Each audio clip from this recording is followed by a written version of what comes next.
حوفے کی دیہاتوں کی کیا خبر ہے؟ میں آپ پر قربان، روزانہ 1-2 قبیلوں کو زخمی کرتے تھے۔ تو کسی کو ہم پہ شک نہیں آیا؟ کیوں نہیں؟ مختار ثقفی کے کچھ لوگ سمجھ گئے تھے، پھر انہوں نے چھپے ہوئے علویوں سے ہمارے حملوں کے بارے میں جستجو کرنا شروع کر دی۔ تو انہیں کچھ شک ہوا؟ بالکل نہیں۔ تو اب حملے روک دو۔ اچھا ہوا پوچھ لیا، ورنہ تم تو پوچھے بغیر بتانا ہی نہیں جانتے ہو۔ بہتر ہے کہ بکواس کرنے کے بجائے کبھی تو عقل دوڑاؤ۔ مختار عیار اور خطرناک ہے، اگر اسے پتہ چل گیا تو اچھا نہیں ہوگا۔ اب جو خرچ کر چکے ہیں وہ بس ہے، کافی ہے۔ جو قبیلے بچے ہیں ان سے نپٹنے کی کوئی اور تدبیر کریں گے۔ آپ اطمینان رکھیے امیر، جن لوگوں کو ہم نے اس کام کے لیے چنا ہے وہ آزمائے ہوئے اور تجربہ کار لوگ ہیں۔ وہ ہر پہلو سے ماہر اور بہت ہی ہوشیار لوگ۔ ابن حریث، اگر تم لوگوں میں سے کوئی گرفتار ہو جائے تو تب کیا کرتے ہو؟ انہی میں کہ ایک ساتھی اسے قتل کر دیتا ہے۔ فرض کرو کہ اس کے ساتھی اسے قتل نہ کر سکے، تب کیا کرو گے؟ یہ تدبیر اس وقت تک ٹھیک ہے کہ جب تک مختار اور اس کے ساتھی جستجو میں نہ ہوں کہ اس ماجرا کی حقیقت تک پہنچے۔ کیا بیمار ہو؟ جاؤ اسی وقت سب کچھ رکوا دو، جاؤ جلدی۔ جی امیر۔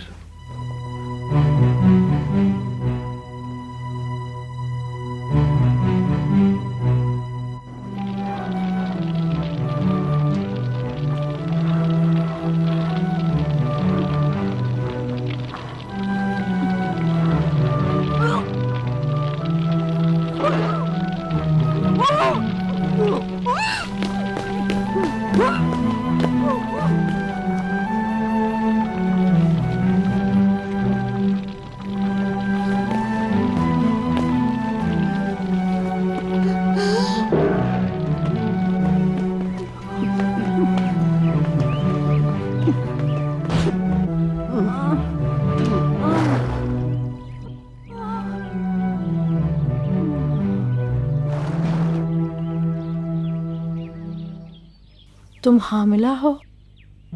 کیا تم حاملہ ہو حمیرہ؟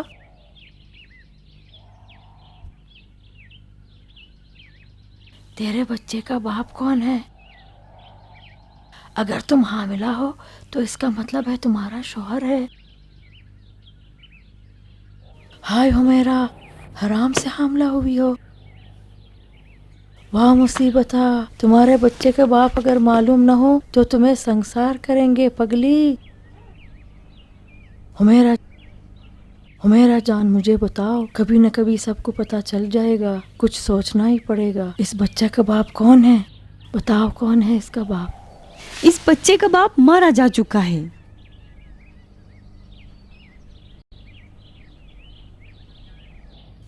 تو تمہارا شوہر حال ہی میں مرا ہے؟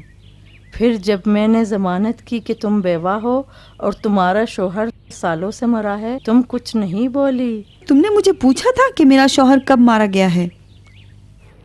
پھر تم نے مجھ سے کیوں چھپایا؟ کیونکہ نہیں معلوم تھا حاملہ ہوں. آج سمجھ پائی. سمجھتی ہو میں یقین کر لوں گی. کون ایک حاملہ عورت کو کام دیتا ہے، وہ بھی مطبخ کا اور حمالی کا؟ کل کو جب تمہارا وزن بڑھ جائے گا تو کون تمہاری ذمہ داری اٹھائے گا؟ یہی شوزب خزانہ دار جو بال کی کھال ادیڑتا ہے، اگر اسے پتہ چلے کہ ایک حاملہ عورت کو مطبخ میں کام کے لیے رکھا ہے تو سب پہ جرمانہ لگائے گا. بخدا میں شرمندہ ہوں حرے. نہیں چاہتی تھی کہ جھوٹ بول کر تمہیں ضمانت دینے پر مجبور کروں. اب جب کہ سمجھ چکی ہوں، لہٰذا یہ انصاف نہیں ہے کہ میں یہاں رہ جاؤں. جاؤ گی تو کہاں جاؤ گی؟ ذرا بتاؤ کس کے ہاں جاؤ گی؟ جب کوفہ آئی تھی تو کسی حرے کو نہیں پہچانتی تھی. خدا نے تمہیں وسیلہ بنایا. چلی جاؤں گی کہ شاید کوئی دوسری حرے پیدا ہو جائے جو مجھے دوستی کے قابل سمجھے. خدا کے لیے تو کوئی مشکل نہیں ہے حرے. کس نے تمہارے شوہر کو مارا ہے؟ علویوں نے حرے.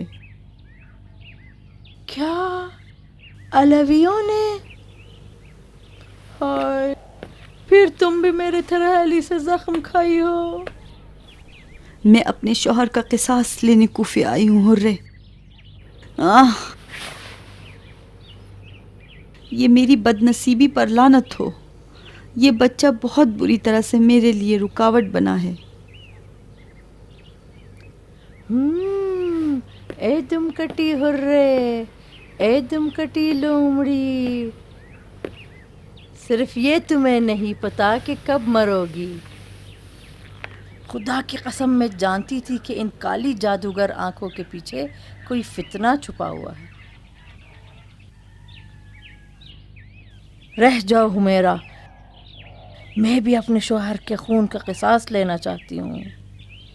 خدا کی قسم اگر میری تم جیسی سیاہ آنکھیں ہوتی تو ہنگامے مچائی ہوئی ہوتی. اگر رک جاؤں تو اس بچے کا کیا کروں؟ تمہارے لیے شوہر میں تراشوں نہیں گی. حرے، مجھے شوہر نہیں چاہیے. کس نے چاہا کہ شوہر کرو؟ تمہارے لیے شوہر میں تراشوں گی لکڑی سے، یا کہ مٹی سے اس شہزادے کے لیے باپ بنائیں گے. آج رات سے میرے گھر میں سونا ہے. جناب شمر ابن انس، شیر لومڑی، جلدی سے کہو مختصر و مفید کہ کیا کیا ہے. یہاں خزانہ دار صاحب کافی وقت سے بیٹھے ہوئے ہیں، مشورہ کرنے کے لیے آئے ہیں. بتاؤ کیا کیا. شمر تم شروع کرو. بندے حقیر کو افتخار ہے کہ 770 عربی شمشیر زن کے ساتھ امیر کے رکاب میں حاضر ہوں گا. ان میں 70 گھوڑے سوار ہیں امیر. ٹھیک ہے، تم بتاؤ ابن انس. وہ بھی 530 امیر، بڑی مشکل سے. گھوڑا سوار کتنے؟ 50. چلو ٹھیک ہے. فوراً اپنے آدمیوں کو عمر سعد کے پاس بھیج دو. اطاعت. لیکن یاد رکھو کہ اپنی فوجی تعداد کی کمی کو خود اپنے جنگی فنون سے پورا کرو. جاؤ.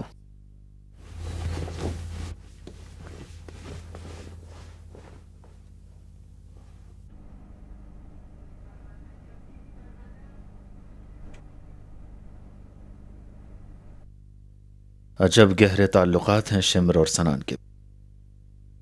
انہیں دیکھ کر مجھے طلحہ اور زبیر یاد آ جاتے ہیں. کس چیز کی لالچ میں یہ لوگ یہاں پر ہیں خدا ہی جانتا ہے.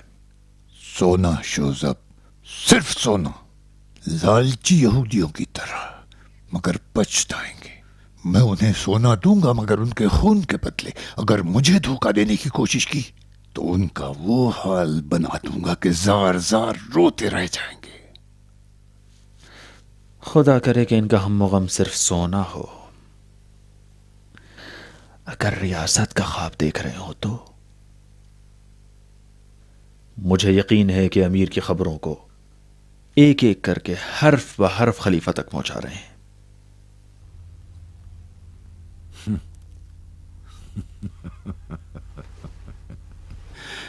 آج اگر میں ایک ڈکار بھی لوں تو کل یزید کو اس کی خبر پہنچ جائے گی. اور یہ انہی نامرد لوگوں کا کام ہے جو لکھتے رہتے ہیں. میں نے کون سی غلطی کی ہے جو ان سے ڈرتا رہوں؟ لکھتے رہیں، اتنا لکھیں کہ ان کی سانسیں منہ اور ناک تک آ جائیں۔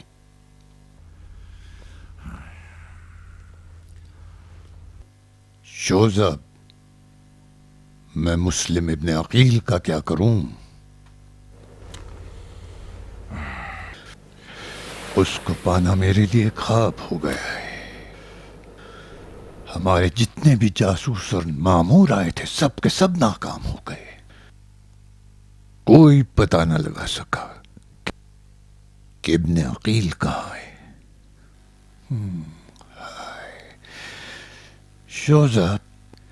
شوزب تم ہی کچھ بتاؤ، مجھے تو کچھ سمجھ میں نہیں آ رہا ہے۔ گستاخی معاف امیر، ہم مان لیتے ہیں کہ مسلم ابن عقیل ہانی یا سلیمان کے گھر میں ہے، ٹھیک، لیکن اس کے بعد کیا کریں گے؟ کیا اپنے سپاہی بھیج کر ابن عقیل کو قتل کروائیں گے، یا یہ کہ اس کا گھیراؤ کر کے اسے اسیر بنائیں گے؟ ایسی صورت میں مسلم کے حامیوں کا کیا ہوگا؟ مسلم کے قتل ہونے کے بعد اس کے طرفدار خود بخود ہمارے قابو میں آ جائیں گے۔ مسلم کے طرفدار 10 20 50 100 ہزار تھوڑی ہیں۔ کوفے کی آدھی آبادی مسلم کے ساتھ ہے، یعنی آپ اپنی اس سیاست سے چاہتے ہیں کہ کوفے کو 2 حصوں میں بانٹ دیں اور پھر انہیں ایک دوسرے کے آمنے سامنے کھڑا کر دیں۔ تو یہ تو وہی خانہ جنگی ہے کہ جس سے خود آپ ہوشیاری کے ساتھ بچنا چاہتے ہیں۔ تو اور کیا راستہ ہے شوزب؟ وہی جو ابھی تک آپ اپناتے چلے آئیں۔ ابھی تک آپ نے کوفے کی آدھی آبادی کو اپنے ساتھ متحد کر لیا ہے۔ یاد نہیں آپ کو، جب آپ کوفے میں آئے تھے تو تقریباً پورا کوفہ آپ کا دشمن تھا، تو کیوں اسی سیاست کو جاری نہیں رکھتے؟ میں کیا کروں؟ خلیفہ کا دباؤ ہے مجھ پر۔ خلیفہ تو جلد باز ہے ہی، اب تک کم سے کم 10 بار مجھے خط لکھ چکا ہے۔ لکھا ہے ابن زیاد جلدی کرو جلدی، کیوں مسلم کو اب تک قتل نہیں کیا؟ جیسے کہ مسلم ایک بیوقوف آدمی ہے کہ اس کو لٹاؤں اور آسانی سے اس کا سر کاٹ لوں۔ خدا تجھے نہ بخشے سرجان، یہ مصیبت تو نے میرے لیے درست کی ہے۔ میں بصرے میں خود اپنے آپ بادشاہت کر رہا تھا، یہ سب اس سرجان کی طرف سے ہے۔ خلیفہ کا یونانی مشیر اور وزیر، خدا لعنت کرے اس پر، یہ کیسے مخمسے میں ڈال دیا۔ یہ واقعی ایک مخمسہ ہے، امیر کو حق ہے پریشان ہونے کا۔ جو اصرار خلیفہ ابن عقیل کے قتل کا ہم سے کر رہے ہیں، اس سلسلے میں ہم کو عنقریب پیش آنے والی جنگ کے لیے تیار رہنا چاہیے۔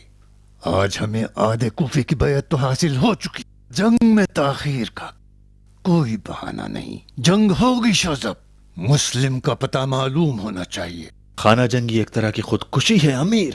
جانتا ہوں، معلوم ہے کہ خودکشی ہے، نہیں معلوم کہ دشمن دائیں جانب ہے یا بائیں، سامنے ہے یا پیچھے۔ اب فرار کا کوئی راستہ نہیں۔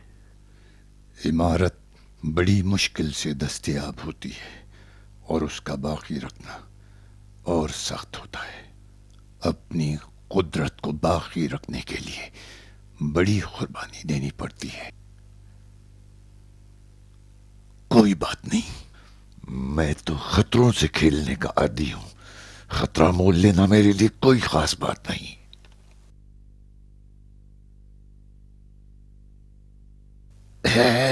کتنی مایوسی ہے، کچھ تو امید دلاؤ شوزب۔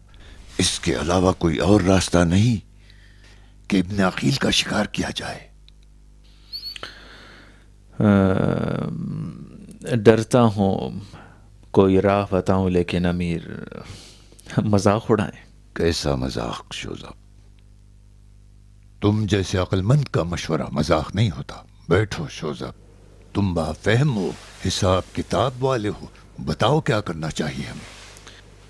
یہ صحیح ہے کہ اپنے شغل کی خاطر زیادہ تر معقولات سے سروکار رکھتا ہوں، لیکن حقیقت جاننا چاہیں تو تھوڑا بہت خرافات کو بھی مانتا ہوں۔ بعض مشکلات ایسی ہوتی ہیں جو عقل و منطق سے حل نہیں ہوتی، بلکہ خرافات سے حل ہوتی ہیں۔ خرافات؟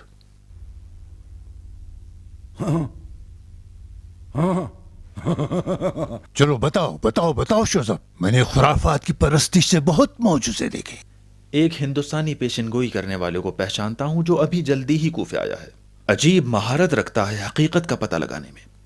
برا نہیں ہے، اسے آزمایا جا سکتا ہے۔ کہ کیا کریں؟ وہ کیا کرے گا؟ شاید کوئی گنڈا تعویذ کرے اور مسلم کا عطا پتہ بتا دے۔ گنڈے تعویذ والے کے پاس، اور وہ بھی ان نازک حالات میں؟ حقیر کی نظر میں کوئی نقصان نہیں ہے؟ نقصان سے خالی بھی نہیں ہے۔ ہنگامہ مچ جائے گا اگر ہمارے اطراف والے ہی دیکھ لیں کہ ہمارے مشکلات کو حل کرنے کے لیے ایک نجومی کو لایا گیا، تو ہمارے لوگ ہم سے دور ہو جائیں گے اور لوگ ہم پر ہنسنے لگیں گے کہ دیکھو کیسا امیر ہے کہ اپنی مشکلات کو حل کرنے کے لیے گنڈے اور تعویذ والے کو بلایا ہے۔ ضروری نہیں ہے کوئی اسے دیکھے۔ کیا سب کی آنکھیں پھوڑ دیں گے کہ نہ دیکھ سکیں؟ وہ جب آئے گا سب دیکھ ہی لیں گے۔ وہ نہیں آئے گا، ہم جائیں گے اس کے پاس، چھپ کر ناشناختہ طور سے۔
وہ اپنی آنکھیں کھولے اور ہمیں دیکھے تو صحیح۔ یہ ہمیں کب دیکھے گا شوزب؟ ہم کب تک بیٹھے رہیں گے؟ اسے کہو کہ اپنی آنکھیں کھولے شوزب۔ آنکھیں کھول دی اس نے، آنکھیں کھول دی، دیکھو۔ قم قل،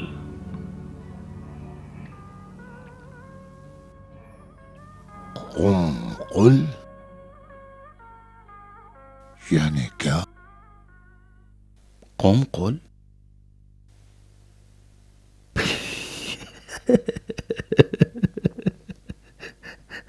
قم یعنی عربی زبان میں کھڑے ہو جاؤ، یعنی اٹھو، اور قل یعنی کہو۔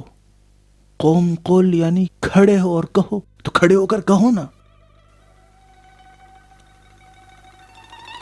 نہیں، تم خود بتاؤ، تم اس کی زبان سمجھتے ہو۔ ٹھیک ہے امیر۔ میرے محترم معزز جناب یوگی صاحب، جو شخص آپ کے حضور زانو ادب طے کر کے بیٹھا ہے، قدرت و شان و شوکت میں بے نظیر ہے۔ یہ بندہ نواز جو ہے بظاہر بے نیاد، ایک مشکل سے ہوا ہے بے حال، اور اپنے خدا کے بعد جس کی امید آپ ہی پر ہے میرے سرکار، اس کا ایک دشمن ہے جو ہے نہایت خطرناک، اور چھپا ہوا ہے ایسے شہر میں جس میں ہیں سینکڑوں گلی کوچے اور ہزاروں گھر میرے جناب۔ کچھ اپنے گنڈے تعویذ سے لے آئیں اس خطرناک سانپ کو خارج السوراخ۔ میں نجومی ہوں، نہ انڈے دینے والی مرغی، خود کو دھوکہ نہ دو، دشمن کو ڈنک نہ مارو، کسی کو نہ ستاؤ، پیشن گوئی کرنے والا ساری دنیا کے حالات ہونے سے پہلے ہی جان لیتا ہے، اچھا ہے یا برا، بدصورت ہے یا خوبصورت، اس کے علاوہ کچھ نہیں جانتا۔ پیشن گوئی کا علم کمالات کا علم ہے، مقربین و متقین کے سینے میں۔ علم کیمیا ہے، ہر دین و مذہب اپنے پرائے سب کے لیے برابر ہے، سب کے کام آ سکتا ہے، سب کی گروہوں کو کھول سکتا ہے۔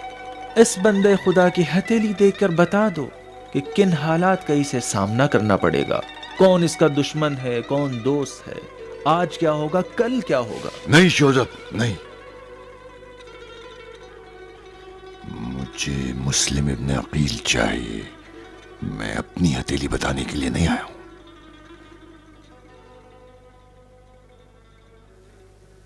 یوگی جان، یہ شاعر میرے کارندے ہیں، مجھے تمہارے پاس لانے والے۔ کیا تم مجھے بتا سکتے ہو کہ جس کی مجھے تلاش ہے وہ کہاں ہے یا نہیں؟ مجھے پتا ہے، ہاں، کہ جس کے پاس علم ہو اس کے لیے سونا مٹی کے برابر ہے، لیکن اس کے باوجود تم جو میری خدمت کرو گے اس کی عوض میں تمہیں جتنا سونا چاہیے میں دوں گا۔ لو، یہ بیانہ۔ قم قل، بتاؤ ابن عقیل کہاں ہے؟ کوفے میں ایک بلوہ ہونے والا ہے، تم لوگ اس بلوے کے ایک سرے پر کھڑے ہو، اس آئینے میں دیکھو، میری ساری پیشن گوئیاں اسی آئینے کی بنیاد پر ہیں، اول سے آخر تک۔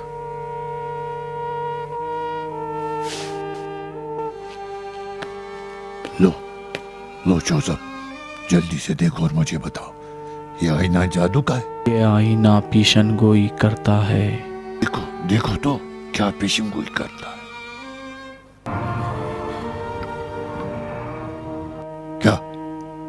کیا لرز کیوں رہے ہو؟ جی حضور،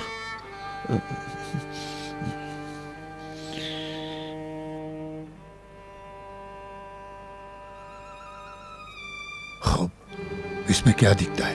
دیکھو کیا دکھتا ہے؟ کیا دیکھ رہے ہو شوذب؟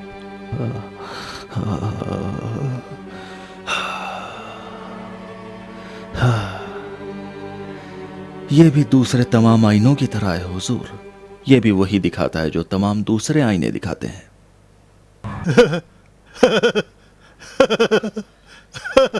اے دھوکے باز! یہ آئینہ فقط آپ کو بتائے گا عالی جناب، فقط آپ کو۔ پہلے اپنے چہرے سے غبار کو صاف کر لو، پھر یہ تمہاری حقیقت بتلائے گا۔ پوری سچائی کے ساتھ اپنا مقصد اسے بتا دو گے تو پھر تمہیں یہ انجام بتا دے گا۔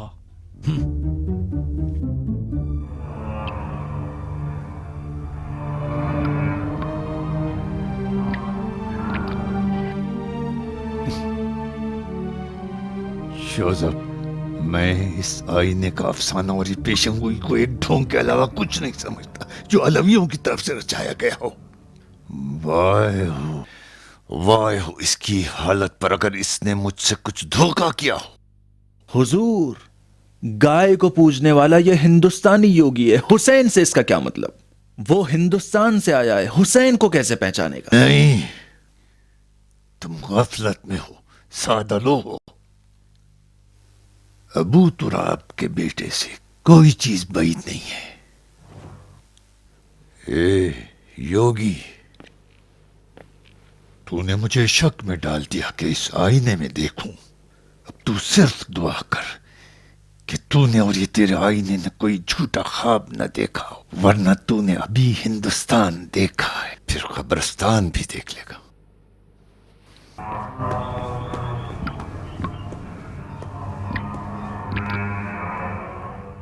میں ابھی حاملہ ہوئی تھی کہ میرا شوہر جنگ نہروان میں گیا اور وہاں مارا گیا۔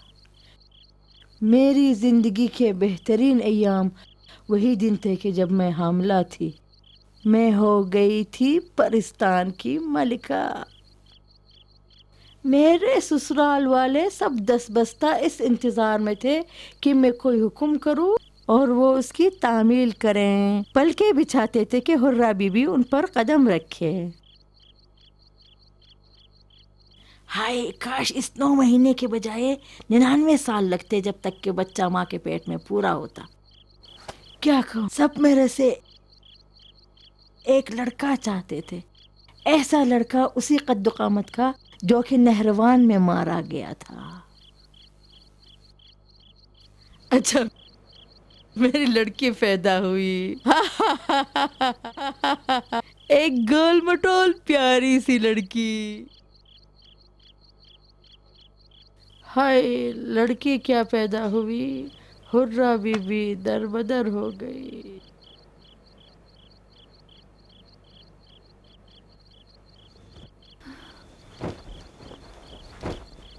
کہاں ہے تمہاری بیٹی؟ تندور میں۔ عرب لڑکیوں کو کیا کرتے ہیں، پرانے زمانے میں زندہ درگور کرتے تھے، اب زندہ زندہ جلا دیتے ہیں۔ پچھلے سال اس کی شادی کر دی کسی 3 بیویوں والے سے جو اس کی باپ کی جگہ ہے۔ اسے ملتی ہو؟ نہیں، کیوں نہیں؟ 2 سال کی تھی کہ اسے مجھ سے جدا کیا، وہ مجھے پہچانتی بھی نہیں ہے۔ اچھا اب تم سناؤ۔ ہاں، کہاں سے شروع کروں حرے؟ بقول تمہارے حرے، عرب لڑکیوں کی قسمت میں جلنا اور نبھانا ہے۔ میری ماں کا کہنا ہے کہ جس رات میں پیدا ہوئی چاند گہن تھا۔ خاندان کے بزرگوں نے کہا یہ بچی منحوس اور بد قدم، اسے زندہ دفن کر دینا چاہیے۔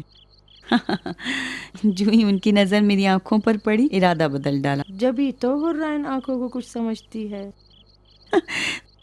تو میں امیدوار رہوں کہ میری آنکھیں میرے ایام بلوغ کی طرح ابھی بھی شور و شر برپا کر سکتی ہیں۔ اور کیا ساحرہ، آزمانے میں کیا حرج ہے؟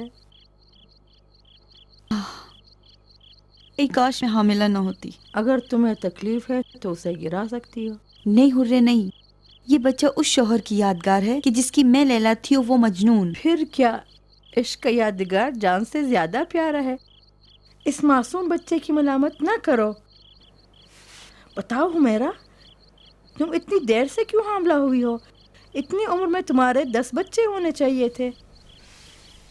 ہاں، مگر میں آنکھ بند کر کے ہر کسی سے شادی نہیں کرنا چاہتی تھی۔ اتنا انتظار کیا کہ اپنے من پسند کا ایک شخص مل گیا۔ تم سوچ بھی نہیں سکتی کہ مجھ پر کتنے جان نچھاور کرنے والے موجود تھے۔ مردوں کا عشق کے جال میں پھنسانا، ان کا دوزانو ہو کر بیٹھنا، درخواست کرنا کتنا مزیدار ہوتا ہے، اور خاص کر مغرور اور خوددار مردوں کو جھکانا، انہیں محبت کے جال میں پھنسا کر ارد گرد گھمانا میرا پسندیدہ کھیل تھا جو میری عادت بن چکا تھا۔ ان بے شمار چاہنے والوں میں 2 مرد سب سے الگ اور نرالے تھے۔ انہی میں سے ایک سادون تھا جو مجھ پر اپنی جان دے رہا تھا اور میں بھی اسے دل دے بیٹھی تھی۔ سادون ایک شجاع اور بہادر مرد تھا، ثابت قدم، محنتی اور آزاد، کسی کے ماتحت نہیں تھا۔ بیابان و جنگل کو اپنی ہتھیلی کی طرح پہچانتا۔ وہ تمام بیابانی لڑکیوں کا عاشق تھا۔ پورے 7 سال تک گلی گلی، جنگل جنگل، صحرا صحرا، ڈیرا ڈیرا، سائے کی طرح میرا پیچھا کرتا رہا، اور جب مجھے پانے میں کامیاب ہو گیا تب دم میں دم لیا۔ ابھی نئی زندگی کے ذائقے چکھ ہی رہی تھی کہ قسمت کا ستارہ گردش میں آ گیا اور چاروں طرف سے طوفانوں کے تھپیڑوں میں گھر گئی۔